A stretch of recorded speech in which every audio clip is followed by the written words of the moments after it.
Heading क्या बोले हम बोले refraction through plane surfaces, plane surfaces या प्लेन सरफेस, और उसी में आप लिख सकते हैं shift, SHIFT shift, refraction through plane surface, through plane surface, और उसी को आप क्या लिख सकते हैं, शिफ्ट। ठीक है, ये देखिए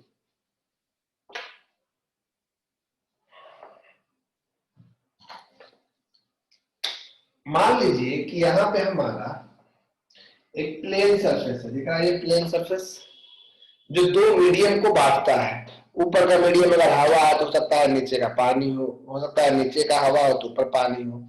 तो दो केस होता है शिफ्ट में, जब ऑब्जेक्ट होगा डेंसर में और व्यूअर होगा रेयर में। जैसे आप अगर मछली को देखते हैं ना, अगर आप मछली को देखते हैं तो मछली हो गया ऑब्जेक्ट, और मछली है पानी में, यानी पानी हो गया डेंसर मीडियम, और आप है हवा में, हवा हो गया रेयर मीडियम, है ना। तो जब ऑब्जेक्ट होगा डेंसर में यानी मछली को आप देख रहे हैं, तो हेडिंग लिखिएगा case one, when object is in denser medium, case number पहला, when object is in denser medium and viewer is in rarer medium.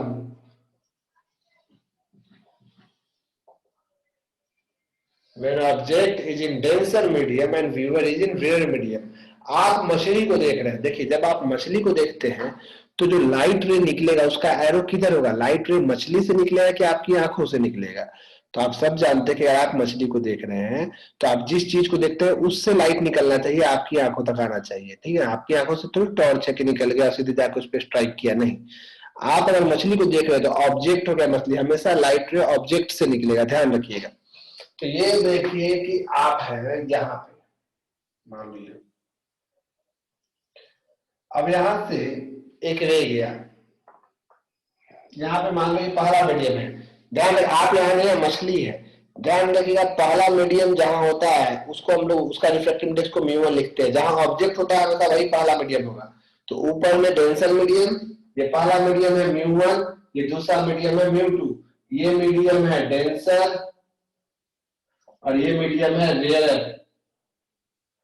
हमेशा ऑब्जेक्ट जिस मीडियम में होगा वो डेंसर होगा। तो यह मछली आपका, ये ऑब्जेक्ट है, वो लिख रहे हैं, समझने के लिए मछली, ऐसा दिमाग में कोई भ्रम न पाले कि पानी ऊपर हवा नीचे कैसे हो गया, समझने की बात है, ऑब्जेक्ट को इधर दिखा रहा है, आप नीचे से ही बना सकते हैं, कोई दिक्कत नहीं। एक रे निकला यहाँ से भाई, ये देखो एक रे गया, जब ये रे जैसे ही गया तो यहाँ पे आपको क्या ड्रॉ करना होगा, नॉर्मल। हमने यहाँ पे एक नॉर्मल ड्रॉ किया, है ना। अभी जा रहा है डेंसर से रेयर में, देख रहे हैं आप, डेंसर से रेयर में, सीधा लाइन नहीं बन गया तो कैसे मजा है। खैर अभी जा रहा है डेंसर से रेयर में, जब भी ये डेंसर से रेयर जाता है तो अवे फ्रॉम द नॉर्मल जाता है ना। डेंसर से रेयर जब भी आएगा, डेंसर में कितना दिक्कत होता है, रेयर में तो खुला है एकदम आसमान, समझ लो। ये अवे फ्रॉम द नॉर्मल, कुछ ज्यादा अवे नहीं कर दीजिए, कहां रहेगा, हल्का अवे फ्रॉम द नॉर्मल दिखा आपको, अरे चला गया। ये इंसिडेंट रे आई हुआ, एंगल ऑफ इंसिडेंस, तो ये एंगल ऑफ रिफ्रैक्शन हो गया आर। ठीक है, उसी तरह से एक और रे निकालते हैं, अगर कोई सीधे जाएगा तो वो सीधे निकलता है, पता है ना, नॉर्मली इंसिडेंट हुआ है। यहाँ पे एंगल ऑफ इंसिडेंस कितना हुआ, नॉर्मल के साथ जो एंगल होता है उसको कहते हैं एंगल ऑफ इंसिडेंस। आया भले 90 डिग्री पे, लेकिन एंगल ऑफ इंसिडेंस जीरो है, क्योंकि नॉर्मल रेड पेन बनाएंगे तो जीरो हो जाएगा ना उसका एंगल, तो जीरो पे आया तो जीरो पे निकल गया। अब इसको हम डॉटेड लाइन से पीछे बढ़ाते हैं, आप इसको डॉटेड लाइन से पीछे बढ़ाइए, कहीं ना कहीं जाके ये कटेगा भाई। देखो जहां पे ये कटा, यहाँ पे इसका वर्चुअल इमेज हमको मिलेगा, ऑब्जेक्ट का इमेज ये मिला आई। कहने का मतलब ये, मछली आपको यहाँ न दिख के यहाँ दिखेगी, पानी में आप कोई मछली को देखिएगा या पानी में रखा हुआ सिक्का देखिएगा, सिक्का अपनी जगह से उठा हुआ दिखता है, या पानी भरा हुआ जग में तो जग का तली छोटा दिखता है, क्योंकि आपको एक्चुअल इमेज नहीं दिखता है, आपको एक्चुअल डेप्थ नहीं दिखता, आपको अपरेंट डेप्थ दिखता है जो कि महसूस होता है। तो ये वाला आपका जो है, ये वाला आपका एक्चुअल डेप्थ है, एक्चुअल डेप्थ ये पूरा है। एक्चुअल डेप्थ को हम लोग टी से दिखा देते हैं, कई बार टी से थिकनेस लिखते हैं, टी लिख दिए। और ये जो आपका है ना, this one is your apparent depth, वो एक्चुअल है, ये एपरेंट जो कि महसूस हुआ। तो एक्चुअल ये था, एपरेंट ये था, तो जो बच गया ना ये डेप्थ, ये यही हो गया शिफ्ट। शिफ्ट मतलब इतना शिफ्ट कर गया आपका इमेज, यानी इतना से इतना पीछे आ गया या ऊपर, यानी जितना जितना डिफरेंस बचा ना वही शिफ्ट होता है कि उतना से खसक गया इतना से आपका इमेज शिफ्ट कर गया। खैर ये एंगल आई है, तो अल्टरनेट अपोजिट एंगल से ये भी एंगल आई हो जाएगा, ये एंगल आर है तो ये वाला एंगल भी आपका आर हो जाएगा, क्योंकि सेम पैरेलल लाइन है, ये लाइन सीधे गया है ना, तो भी आर होगा। इस पॉइंट का नाम आप ए देते हो तो इस पॉइंट का नाम आप बी दे देते हो, कोई दिक्कत नहीं है। अब हम यहाँ पे अप्लाई करने वाले हैं स्नेल्स लॉ। कौन सा लॉ अप्लाई करने वाले हैं यहाँ पे हम? स्नेल्स लॉ, ठीक है। Applying Snell's law, according to Snell's law, क्या है स्नेल्स लॉ? किसी को पता है? सबको पता है भाई, mu sine I is equal to mu sine R. Angle जब छोटा होता है, हम छोटे एंगल से आप प्रूफ कंसीडर करते हैं, तो साइन थीटा को टैन थीटा लिख सकते हैं। जब एंगल बहुत छोटा हो तो साइन थीटा को टैन थीटा लिख सकते हैं, उसके हिसाब से म्यू1 साइन आई की जगह हम लिख देंगे tan I is equal to mu sine R की जगह लिख देंगे हम टैन आर। दिखा है आपको? कोई दिक्कत नहीं है।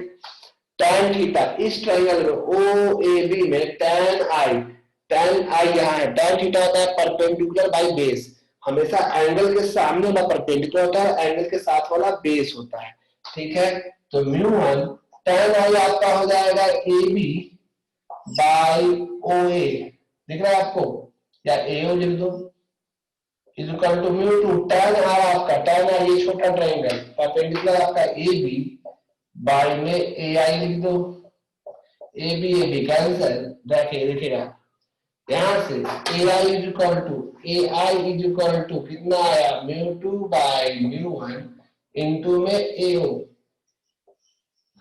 ये इतना जरूरी फॉर्मूला है कि अच्छे खासे सवालों को डायरेक्ट बना सकते हैं, क्योंकि ए आई आपका कौन सा डेप्थ है? ए आई आपका एपरेंट डेप्थ है, apparent depth is equal to mu by mu, देख रहे हैं, apparent depth is equal to mu by mu into में actual depth.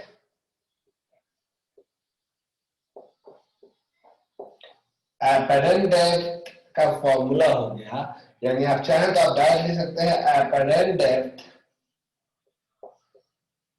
Is equal to mu by mu into thickness T लिखते हैं तो T. तो किसी भी तरह न्यूमेरिकल में, चाहे वो किसी भी मीडियम में क्यों ना हो, फॉर्मूला एक ही होता है। वो फॉर्मूला क्या है? वो फॉर्मूला है apparent depth is equal to mu by mu into actual depth. अगर आपको मीडियम का रिफ्रैक्टिव इंडेक्स पता है, एक्चुअल डेप्थ पता है, तो आप एपरेंट डेप्थ बता पाओगे। शिफ्ट, यहाँ पे आपका शिफ्ट क्या होगा? शिफ्ट SHIFT, शिफ्ट यहाँ पे आपका एक्चुअल में से एपरेंट मास माइनस करने पे आएगा, यानी actual depth minus apparent depth. Actual कितना है? T माइनस एपरेंट कितना है? म्यू2 बाय म्यू1 इनटू T। तो शिफ्ट का फॉर्मूला न्यूमेरिकल के लिए, कॉम्पिटिटिव एग्जाम के लिए डायरेक्ट याद रखिएगा, शिफ्ट का formula 1 minus mu by mu into T, ठीक है। स्पेशल केस, कई बार ऐसा होता है कि रियल मीडियम हवा होता है। अगर रियल मीडियम हवा है, एक मीडियम अगर एयर है, जहां से देख रहे हो वो एयर है, तो ऑब्वियस सी बात है हवा का रिफ्रैक्टिव इंडेक्स 1 हो जाता है। तो special case if mu is equal to 1, तो हम म्यू1 को हम लोग मान लेते हैं म्यू, अगर म्यू2 को 1 तो म्यू1 को म्यू मानेंगे, तो शिफ्ट का फॉर्मूला हो जाएगा 1 माइनस म्यू इंटू टी। एक मिनट, एक्चुअल माइनस एपरेंट किए थे, हाँ ठीक है, 1 माइनस म्यू इंटू टी। आप देख लीजिए ये वाला आपका रिजल्ट है। म्यू2 1 है ना, सॉरी म्यू2 1 है, तो 1 minus 1 by mu into T, mu by mu को म्यू माने हैं, तो 1 minus 1 by mu into T.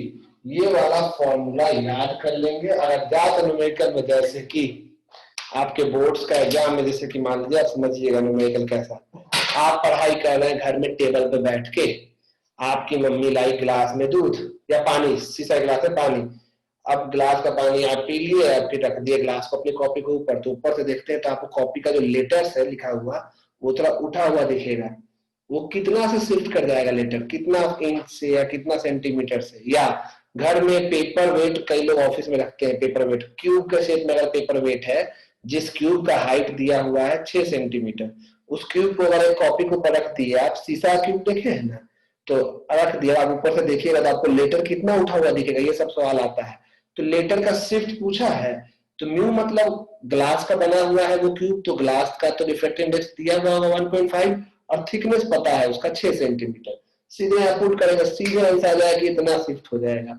जैसे कि आपसे सवाल पूछ देगा कि एक मग है या एक जग है जिसमें कि आपने 10 सेंटीमीटर की या 10 मीटर की ऊंचाई तक पानी भर दिया, और उस मग का जो तली देखिएगा, सबसे नीचे तल है, वो तल कितना ऊंचा उठे दिखाएगा आपको। सीधा formula, shift is equal to, सब जगह ये फॉर्मूला अप्लाई करोगे, चुटकियों में सवाल फटाफट बोर्ड का, ऑब्जेक्टिव का, कंपटीशन का बन जाएगा।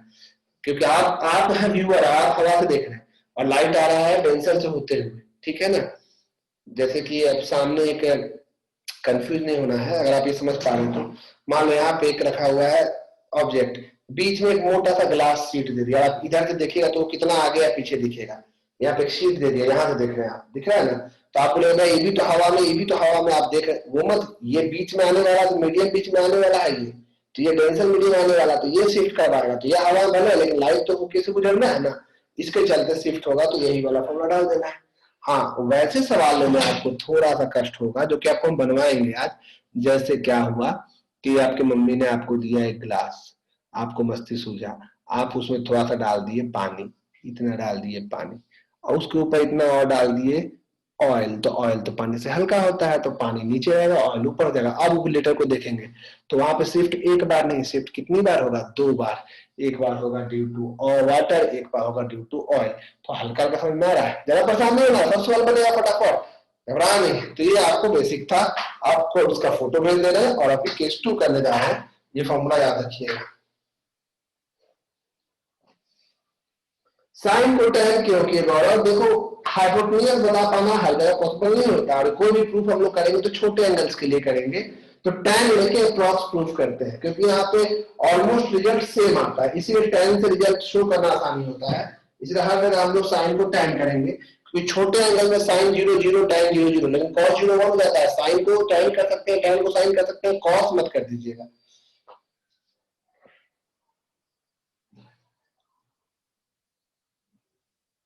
चलिए हम भेज दिए फोटो, आप देख लीजिए, कोई समस्या हो। छठ पूजा के दिन बिल्कुल आपको हम छुट्टी देके संडे को क्लास रख देंगे, या छठ पूजा के दिन मॉर्निंग में क्लास रख देंगे, इसमें आप अपनी राय दीजिएगा हमको। कोई अगर किसी को प्रॉब्लम हो सुबह क्लास करने में, तो सुबह 7 साढ़े 7 में क्लास करेंगे। ये प्रॉब्लम है कि नींद नहीं खुलता, तो वो हमको मत बताइएगा, उसके अलावा कोई प्रॉब्लम तो बताइएगा, ठीक है। केस नंबर 2 ये देख लीजिए आप। केस नंबर 2 में मछली आपको देख रही है भाई, हम लोग मछली देखते हैं, देखते मारते मछली हाथ के नीचे से चला जाता है, क्योंकि हम लोग को लगता है कि मछली यहाँ तैर रहा है, मछली यहाँ तैर रहा होता है, अंतर है, ठीक है। केस नंबर 2 मछली आपको देख रहा है, इसका मतलब आप हो गए ऑब्जेक्ट और मछली हो गई व्यूअर। यानी इस बार ऑब्जेक्ट होगा कौन से मीडियम में, ऑब्जेक्ट होगा रेयर मीडियम में और व्यूअर होगा डेंसर मीडियम में। चलिए पूरा प्रूफ करके दिखाइए, तो पूरा शिफ्ट तक का। सेकंड केस खुद से बनाना है, जल्दी से बना के जिनसे बन जाएगा वो हाथ रेज करेंगे, फिर हम बोलेंगे तो फोटो भेजिएगा, भेजना नहीं है आपको, पहले बस बनाना है, और हम फिर किसी एक को बोलेंगे कि जितना बनाए उतना ही भेजो, हम खुद से चुनेंगे आप में से, ताकि आपको अच्छा लगे। When object is in rarer medium and viewer is in denser medium. Meeting second number, case number 2. When object is in rarer medium and viewer is in denser medium. ये आप समझ गए हैं, देख लीजिए अच्छे से डायग्राम, उसका भी डायग्राम बनाना है कि मछली आपको दिखेगा तो आपको कैसा दिखेगा, ठीक है। पानी के अंदर आप तैर रहे हैं, स्विमिंग कर रहे हैं स्विमिंग पूल में, पूल के अंदर पानी से अपने दोस्त को देखिएगा तो वो आपकी ओर हाथ बढ़ाया, तो वो हाथ आपको लंबा दिखेगा, छोटा दिखेगा, आपकी ओर ऐसे आते हुए दिखेगा, कैसा दिखेगा, वो आदमी आपको लंबा दिखेगा, छोटा दिखेगा, ये सब डिपेंड करता है। यही कि आप पानी के अंदर से देख रहे हैं, आपका दोस्त पानी के बाहर था, आप इस बार व्यूअर हो गए हैं, वो ऑब्जेक्ट हो गया है तो आप देख रहे हैं उसको, वो आपको, तो ये सब सवाल डेली लाइफ में यूज होने वाला है। When object is in denser medium, in rarer medium, and viewer is in denser medium. मछली देख रहा है भाई आपको, मछली जल की रानी है, इस बार मछली ने आपके दर्शन किए हैं, तो इसको देखिए आप भी बना रहे होंगे उम्मीद है, और हम भी इसको बनाने जा रहे हैं। डायग्राम और फिलहाल मिटाते हैं ताकि आप मेरे डायग्राम के थ्रू समझा सकें।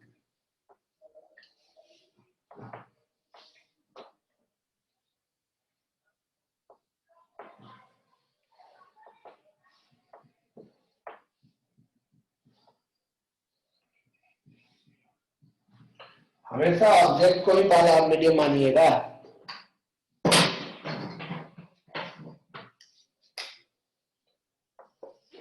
मान लीजिए आपका ए और बी हम बना रहे थे, सो ही है ए बी, यहाँ पे आपका ऑब्जेक्ट ओ दिख रहा है, ऑब्जेक्ट ओ एक जो सीधे जाएगा तो सीधे ही निकल जाएगा, जो सीधे गया वो सीधे निकल गया। इधर आपका ये म्यू1 है पहला मीडियम, ये म्यू2 है दूसरा मीडियम। इस बार पहला मीडियम ऑब्जेक्ट, इस बार ऑब्जेक्ट आपका रेयर मीडियम में है और व्यूअर आपका डेंसर मीडियम में है, मछली यानी नीचे पानी है ऊपर हवा है, ठीक है। तो इस बार क्या होगा, ऑब्जेक्ट से आपने एक रे बनाया ऐसे, दो भाई ये दे गया, तो यहाँ पे हम क्या ड्रॉ करेंगे, एक नॉर्मल। हम कौन मीडियम से कौन मीडियम में जा रहे हैं, हम जा रहे हैं रेयर से डेंसर। जब भी रेयर से डेंसर जाते हैं टुवर्ड्स भी नॉर्मल मुड़ते हैं भाई, ज्यादा ही टुवर्ड्स नहीं मुड़ जाना। ये यहाँ पे नाम दे रहे थे हम लोग, यहाँ का नाम बी दे रहे हैं, वैसे टुवर्ड्स नॉर्मल, हल्का सा नॉर्मल की ओर मुड़ जाते हैं, मुड़ गए नॉर्मल की ओर, हल्का झुक गए, ठीक है। अब इसको पीछे बढ़ाते हैं डॉटेड लाइन से, और इसको भी डॉटेड लाइन से पीछे खींचते हैं। दिख रहा है आपको, थोड़ा सा और मोड़ दे, नहीं दिख रहा है मुड़ता हुआ आपको, स्क्रीन पे कम मुड़ता हुआ दिख रहा है, ज्यादा मुड़ता हुआ दिख रहा है बुरा, अभी ज्यादा मुड़ता हुआ दिख रहा है, इसको डॉटेड लाइन से पीछे बढ़ाओ, यहाँ पे जाके टकरा रहा है, मतलब ऑब्जेक्ट यहाँ, इमेज यहाँ दिखेगा और दूर दिखेगा, मछली को हम और दूर दिखेंगे, हम नजदीक है उसको और हम दूरी दिखेंगे, भले मछली को उसको हम दूर दिखेंगे, ठीक है। तो ये आपका एंगल ऑफ इंसिडेंस हुआ आई, ये एंगल ऑफ रिफ्रैक्शन हुआ आर, यही लाइन पीछे गया तो ये वाला एंगल हो गया आर, ये वाला आई है आपको दिख रहा है एंगल ऑफ, ये सॉरी ये आई कैसे हो गया, एंगल ऑफ इंसिडेंस तो नॉर्मल के साथ का एंगल होता है ना, तो नॉर्मल के साथ वाला एंगल, ये एंगल ऑफ इंसिडेंस आई, ये एंगल आई है तो ये वाला एंगल भी आपको कितना हो जाएगा आई, ये आर तो ये पीछे के ये भी R, angle of incidence normal के साथ ये वाला एंगल से लिख दिया, ठीक है। देख लीजिए कहीं कोई कस्ट। अब ये आपका है इस बार actual depth, this one is your actual depth T, actual depth is actual depth, ठीक है। और ये आपका है अपरेंट डेप्थ, अपरेंट डेप्थ है ना। अब आप खुद सोचो, स्नेल्स लॉ लगाओगे तो स्नेल्स लॉ के हिसाब से μ1 sin i is equal to μ2 sin r, देख रहे हैं आप, μ1 sin i is equal to μ2 sin r, ठीक है। μ1 तो ठीक है, angle small, since angles are very small इसीलिए साइन को tan लिख रहे हैं, ये लिखना होगा बगल में, since angles are very small, angles are very small लिख लो, since angles are very small, sin i की जगह पे हम लिखेंगे tan i, tan i, अब इस ट्रायंगल में देखो tan i इस बार tan i, tan theta का perpendicular by base AB by AO, AB by AO, tan r AI, AB by AI, तो AB by AI सेम चीज कैंसिल, तो AI equal to μ2 by μ1 into AO, ये result दोनों में same आया, यानी ये फार्मूला जनरल फार्मूला हो गया, apparent depth is equal to μ2 by μ1 into actual depth, apparent depth is equal to μ2 by μ1 into actual depth, देख रहे हैं आप, apparent depth is equal to μ2 by μ1 into actual depth, और ये apparent depth is equal to μ2 by μ1 into t, दिख रहा है आपको, थिकनेस टी हो गया डायरेक्ट। अब शिफ्ट बात करने जा रहे हैं लोग शिफ्ट के ऊपर। शिफ्ट कैसे निकलेंगे? यहाँ पे शिफ्ट जो है एपरेंट से एक्चुअल को माइनस करने पे आएगा, उल्टा है। Shift is equal to apparent minus actual. Apparent आपका है mu two by mu one into T minus T, that means shift का formula mu two by mu one minus one into T, ये formula हुआ shift का, mu two by mu one minus one into T. ठीक है, कोई दिक्कत नहीं। अब इफ अगर आपका रेयर मीडियम हो जाए, तो इस बार पहला मीडियम में रेयर है, म्यू वन ना वन हो सकता है, तो if mu one is equal to one तो mu two is equal to mu लिख देते हैं। तो उस केस में शिफ्ट का फॉर्मूला हो जाएगा mu minus one into T. ये फॉर्मूला भी ना भूलें, shift is equal to mu minus one into T. देख रहे हैं, बड़ा important formula, shift is equal to mu minus one into में टी। देख लीजिए, हम इसका फोटो खींच के भेज दे रहे हैं। रेड आ गया खाली बदला, प्रूफ में कोई अंतर नहीं आया। कोई दिक्कत, कोई समस्या, प्लीज आप व्हाट्सएप के थ्रू बोलिए, हम कैसे समझेंगे आपके कष्ट को। कोई भी दिक्कत हो रहा है प्लीज टोकिए हमको, हम भेज रहे हैं आपके फोटोज को।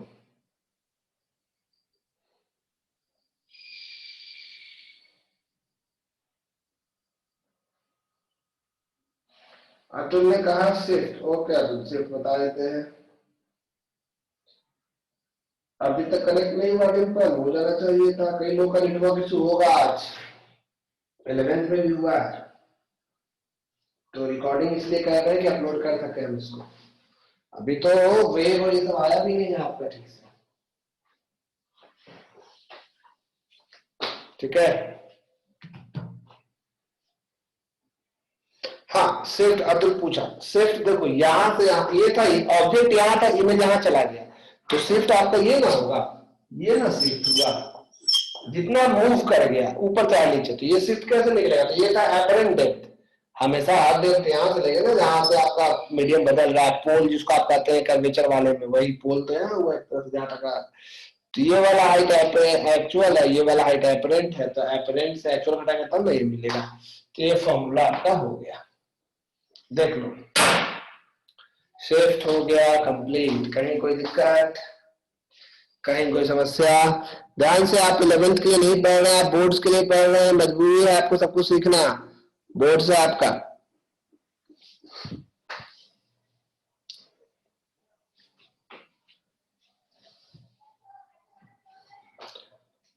हाँ ब्रह्मानंद, U1 U2 को कैसे चेंज कर दिए? किसको चेंज किए थे? म्यू1 म्यू2 को। इस बार म्यू1 है पहला मीडियम ना, उल्टा लिखे हो तो बताना, देखो उल्टा तो नहीं लिख देना। हाँ म्यू1 पहला मीडियम है, तो म्यू1 को 1 माने हैं, म्यू1 को 1 माने हैं, 1 लिखे, म्यू2 को म्यू माने हैं। जिस बार रेयर मीडियम ही ना 1 हो सकता है, कभी भी 1 होगा तो रेयर मीडियम होगा। तो यहाँ पे रेयर मीडियम कौन है? म्यू1 है, तो म्यू1 को 1 डाले हैं।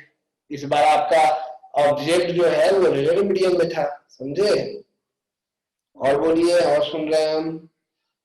आचल भैया ऑब्जेक्ट, हाँ जहां ऑब्जेक्ट सा, जहां इमेज अब चला गया तो उसके बीच का जो डिस्टेंस है उसको हम शिफ्ट कहते हैं। उसमें कौन किससे घटेगा वो डिपेंड करता है कि एपरेंट ज्यादा है कि एक्चुअल ज्यादा है, कुछ भी, लेकिन बस उसके बीच का गैप को शिफ्ट करते हैं। आवाज अच्छे से नहीं आ रहा है, फिर से बता दीजिए। आ रही नहीं वाला जो है ये बिल्कुल डिट्टो कॉपी है पिछला वाला केस का, इसीलिए ये नहीं बताया दोबारा, क्योंकि ऑलरेडी ये दूसरा क्या था, कॉपी है। ठीक है, हाँ खुशी, आज मैं वॉइस क्लियर नहीं हो सकता है कि आज गड़बड़ हो।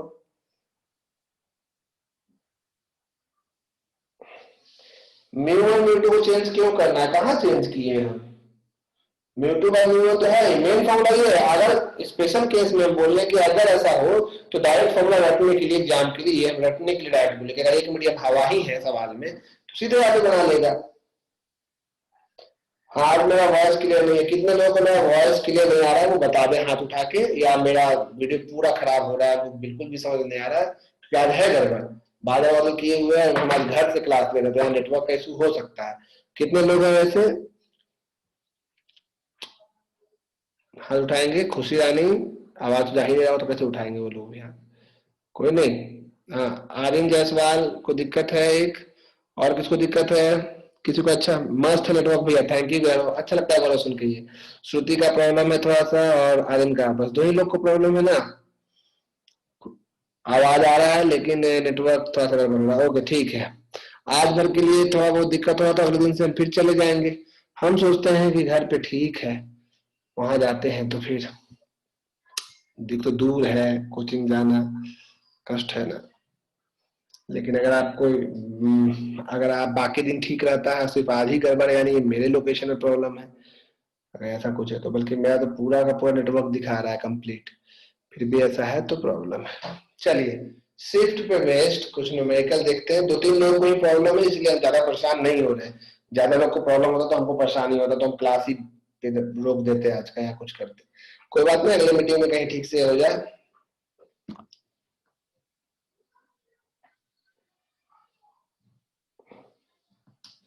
उनको करते हैं ठीक।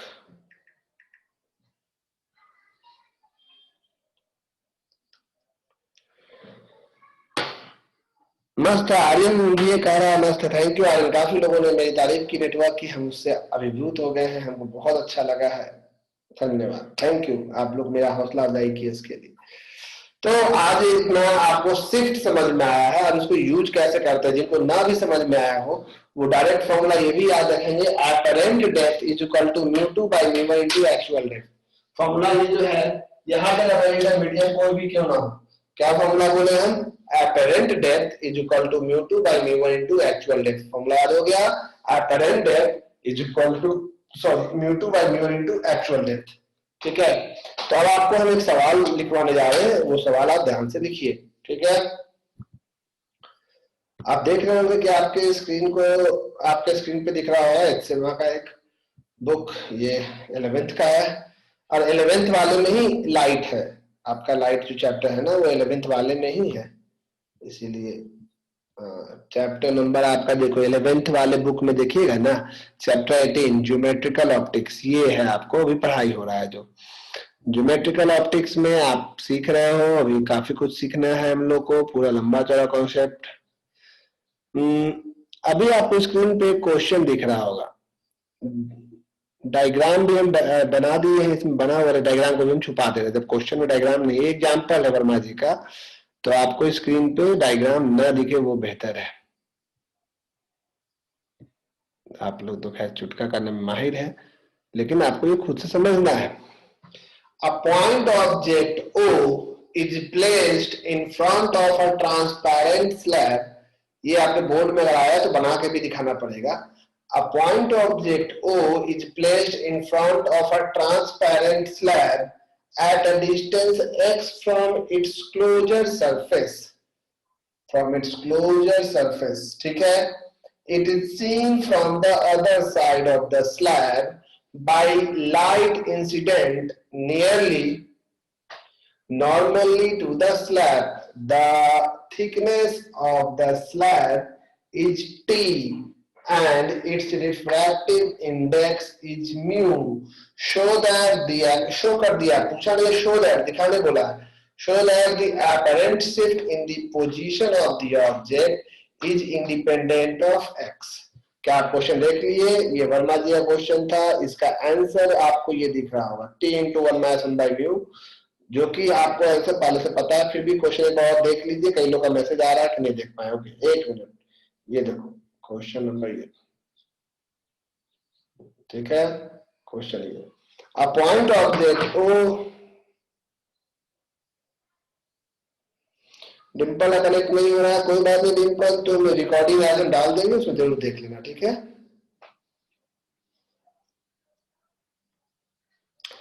तो ये सवाल जैसे है, दिख रहा है, एक पॉइंट ऑब्जेक्ट ओ है, स्लैब पे रखा गया, एक सवाल है। तो अब आप इसका स्क्रीनशॉट ले चुके होंगे। ये मीटिंग और 5 मिनट चलेगा, तो ये सवाल के खत्म होने से पहले ही ये मीटिंग खत्म हो जाएगा, तो आप दूसरा मीटिंग भी तुरंत ज्वाइन कर लोगे, ठीक है। क्योंकि आज आपको शिफ्ट का न्यूमेरिकल दिखा देंगे, तब ना अगले दिन हम हो सके तो कर्व सरफेस से शुरू करेंगे रिफ्रैक्शन, या पहले प्रिज्म बता देंगे, प्रिज्म का कॉन्सेप्ट भी आप सीख लोगे तो टेंशन कम रहेगा, तो प्रिज्म भी सीखना जरूरी है। ये गया शेयरिंग स्टॉप, शेयरिंग स्टॉप कर दिए, आप बना भी लिए वो क्वेश्चन, वो पता है, फिर भी हम आपको बताने जा रहे हैं ये कैसे बनेगा, ठीक है। देखिए इसको पहले मिटा देंगे।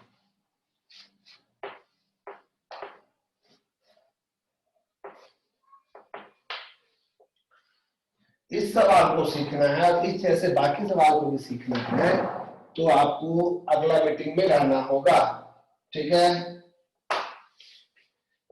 इसमें सवाल क्या कहता है वो देखिए ध्यान से। सवाल कहता है कि स्क्रीन पे सवाल है मेरे, एक ऑब्जेक्ट ग्लास लैब है, देखिए ग्लास लैब देखा है, ग्लास लैब, ग्लास लैब का थिकनेस दिया हुआ है T, दिया है ना, और एक ऑब्जेक्ट जो है वो रखा हुआ है, ये दो एंड है, इस एंड का नाम A है, इस एंड का नाम B है, एक ऑब्जेक्ट O यहाँ रखा हुआ है, ठीक है, और ये O जो है ये इससे x दूरी पे है। तो कहना है कि जो इसका शिफ्ट होगा उसको कोई मतलब नहीं है कि कितनी दूरी पर रखा गया। मान लो ऑब्जेक्ट यहाँ इमेज यहाँ कहीं बना, शिफ्ट हुआ 2 सेंटीमीटर, तो ऑब्जेक्ट कहीं भी रखा हुआ है, आप जब इधर से देखिएगा ना तो हमेशा उसका शिफ्ट 2 ही सेंटीमीटर होगा, ये प्रूफ करना है। वैसे आप बताइए, आप इधर से देख रहे हैं, ठीक है, समझिएगा, थिकनेस पता है, इसका इफेक्टिवनेस दिया हुआ है न्यू, जो बोल रहे ध्यान से सुनिएगा हम क्या बोलना चाह रहे हैं। सवाल ये है मेरा कि अगर आप इधर से देख रहे हैं, मतलब आप व्यूअर हैं, और आप व्यूअर जो है आप कहाँ है, रेल मीडियम में, हवा में है, यानी कि सेकेंड मीडियम आप व्यूअर हैं, आप इधर से देख रहे हैं, बोला इस साइड से देख रहा है, तो म्यू2 का वैल्यू 1 है। खैर अगर आप व्यूअर हैं, आप रेल मीडियम में है, और रे ऑब्जेक्ट भी हवा में दिखाएगा, ऑब्जेक्ट इससे होते हुए गुजरेगा ना भाई ग्लास स्लैब से, मतलब डेंसर से एयर क्यों जाएगा ना। तो इस केस में शिफ्ट का फॉर्मूला क्या सिखाया है, जब एक मीडियम हवा हो 1 minus 1 by mu into T, ये फॉर्मूला है। इस फॉर्मूला में कहीं भी एक्स आया, एक्स नहीं ना आया, मतलब ये एक्स से इंडिपेंडेंट है, इसको कोई मतलब नहीं कहीं भी रहे ऑब्जेक्ट, आगे पीछे कहीं भी रहे, शिफ्ट इतना ही होगा, mu 1 minus 1 by mu into T.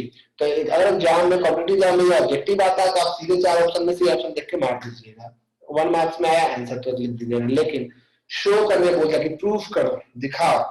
Formula एक ही पता है आपको, apparent depth is equal to mu2 by mu1 into actual depth। अगर इसको आपको शो करना है तो कैसे शो करेंगे, आंसर यही आएगा 1 minus 1 by mu into T, जो पहला केस का था स्पेशल केस, तो वही चीज हो रहा है ना। तो इसका प्रूफ कैसे होगा वो आपको हम बताते हैं अगले मीटिंग में, क्योंकि 1 मिनट में ये खत्म हो जाएगा मीटिंग, तो झूठ मूठ का हम 1 या 2 मिनट दिखा रहा है जो भी, तो हम बीच में रुक जाता है, उससे अच्छा क्या सेकेंड मीटिंग में आपसे मिलते हैं, ठीक है। आइए सेकेंड मीटिंग में।